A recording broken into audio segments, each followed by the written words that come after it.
Halo semuanya, selamat datang di sesi bedah materi kita kali ini. Pernah nggak sih kepikiran apa sih sebenarnya kunci rahasia di balik sekolah yang sukses? Sekolah yang guru-gurunya selalu semangat dan siswanya terus berkembang. Nah, hari ini kita bakal ngebedah sebuah modul yang super menarik. Kita bakal ngomongin soal transformasi luar biasa. Dari yang tadinya sekedar pengawas sekolah tradisional, berubah jadi seorang pendamping yang adaptif dan penuh empati. Kita bakal lihat bagaimana penguasaan soft skill ini benar-benar bisa mengubah wajah manajemen pendidikan kita. Jadi, apa sih yang bikin seorang pengawas sekolah itu benar-benar efektif di era sekarang? Dulu, kita mungkin punya mindset kalau sukses di dunia pendidikan itu ya sekedar urusan beresin checklist administrasi, ngecek dokumen, atau datang buat inspeksi yang kaku. Tapi jujur aja, dunia pendidikan kita bergeraknya cepet banget. Dan cara-cara lama yang cuma fokus ke administrasi itu udah nggak mempan lagi buat ngasih dampak yang nyata. Oke, mari kita langsung masuk ke pembahasannya. Hari ini kita punya 6 poin utama. Transformasi peran, fondasi soft skill, komunikasi interpersonal, kepemimpinan kolaboratif, pemecahan masalah, dan terakhir, menjadi agen perubahan. Kita mulai dari yang pertama. Transformasi peran, berevolusi dari sekedar pemantau menjadi seorang mentor. Sekarang ini ada urgensi yang besar banget buat geser pola pikir. Dari yang awalnya berperan sebagai pengawas, yang kesannya cuma ngawasin dari atas ya, menjadi pendamping, yang benar-benar jalan bareng dan ngasih support penuh. Ini mindset shift yang sangat mendasar.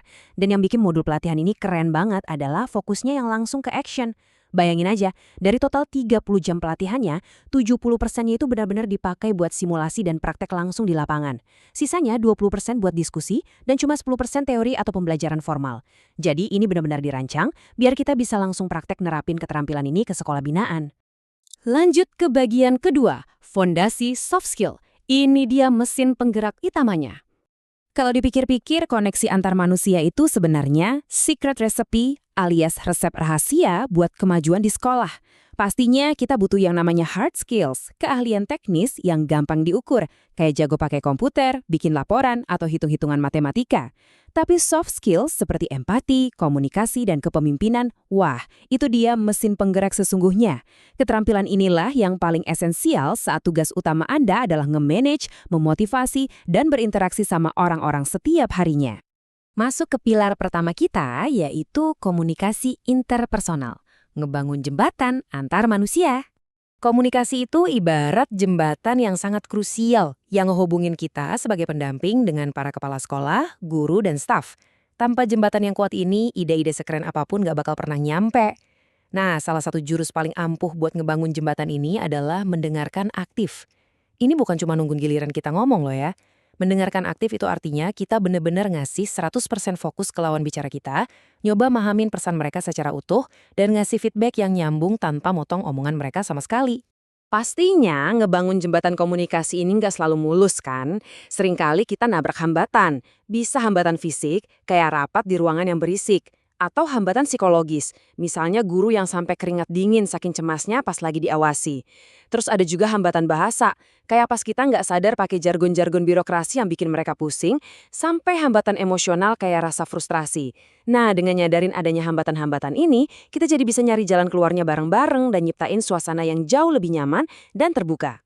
Bagian keempat, kepemimpinan kolaboratif. Gimana caranya nyalain api semangat di tim Anda? Pendamping sekolah zaman now itu nggak cuma ngasih instruksi aja, tapi gimana caranya mereka bisa memimpin dengan menginspirasi. Pertanyaan terbesarnya adalah gimana caranya kita numbuhi dorongan intrinsik yang lebih dalam di diri para guru.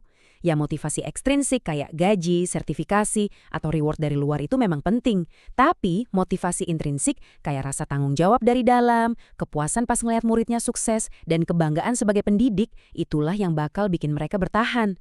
Tugas utama pendamping adalah nyentuh titik intrinsik ini. Terus, gimana sih prakteknya pemimpin kolaboratif ini sehari-hari?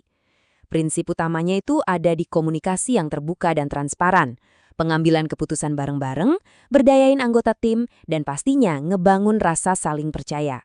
Jadi, alih-alih cuma ngedikte, Anda sengaja ngajak guru dan kepala sekolah buat ikut mikirin keputusan strategis. Pas mereka dilibatkan, mereka bakal ngerasa benar-benar dihargai, dan rasa kepemilikan mereka terhadap program sekolah bakal melesat tajam. Masuk ke bagian kelima, pemecahan masalah yang efektif. Ini dia alat-alat taktis buat ngadepin tantangan sehari-hari kita. Kita semua tahu, di lapangan itu masalah nggak pernah ada habisnya. Entah itu urusan kedisiplinan anak sampai masalah fasilitas yang terbatas. Jadi poin krusialnya adalah, punya pemecahan masalah yang efektif itu bakal ngehemat waktu kita banget, ningkatin kualitas pendidikan, dan pada saat yang sama, ngasih contoh kepemimpinan yang luar biasa buat seluruh sekolah. Makanya ngandelin metode pemecahan masalah yang analitis dan terstruktur itu harga mati, daripada kita cuma reaktif atau kepancing emosi pas ada krisis. Coba deh kita pakai teknik 5 whys atau 5 mengapa. Bayangin skenario ini. Ada siswa yang sering banget telat. Kita tanya, kenapa? Oh, karena bangunnya telat. Kenapa bangun telat? Karena tidurnya larut. Kenapa tidur larut? Karena asyik scroll HP sampai malam. Kenapa main HP terus? Karena dia nggak bisa rileks buat tidur. Terus kenapa bisa gitu? Ternyata akar masalahnya adalah anak ini ikut terlalu banyak kegiatan ekstrakurikuler yang bikin dia kelelahan secara mental.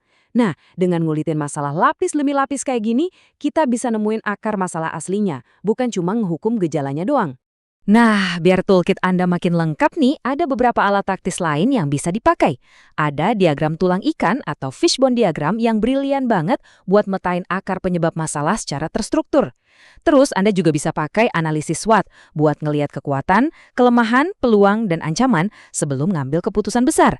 Dan pastinya brainstorming, di mana tim sekolah bisa bebas ngelempar ide-ide kreatif tanpa takut dihakimi dari awal. Bayangin aja kalau alat-alat ini dipakai buat ngebedah isu-isu gede secara sistematis. Mantep banget kan? Dan akhirnya kita sampai di bagian ke-6, menjadi agen perubahan. Gimana kita bisa ngangkat seluruh ekosistem pendidikan ke level berikutnya? Kalau Anda udah bisa gabungin komunikasi yang empati, kepemimpinan kolaboratif, dan pemecahan masalah yang taktis tadi, Anda benar-benar siap buat beraksi. Saya mau bacain satu kutipan dari materinya yang powerful banget. Dengan soft skill yang kuat, pengawas sekolah bertindak bukan hanya sebagai pengelola, tetapi sebagai agen perubahan yang mendorong kemajuan pendidikan. Kutipan ini ngerangkum dengan sempurna mindset shift kita dari yang awalnya cuma sekedar administrator, berubah menjadi seorang pemimpin yang visioner.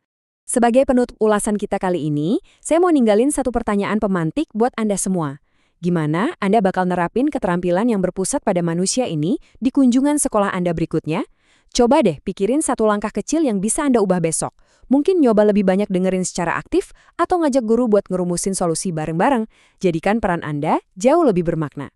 Terima kasih banyak udah ngeluangin waktu buat ngebahas materi ini bareng-bareng. Tetap semangat menginspirasi dan sampai jumpa!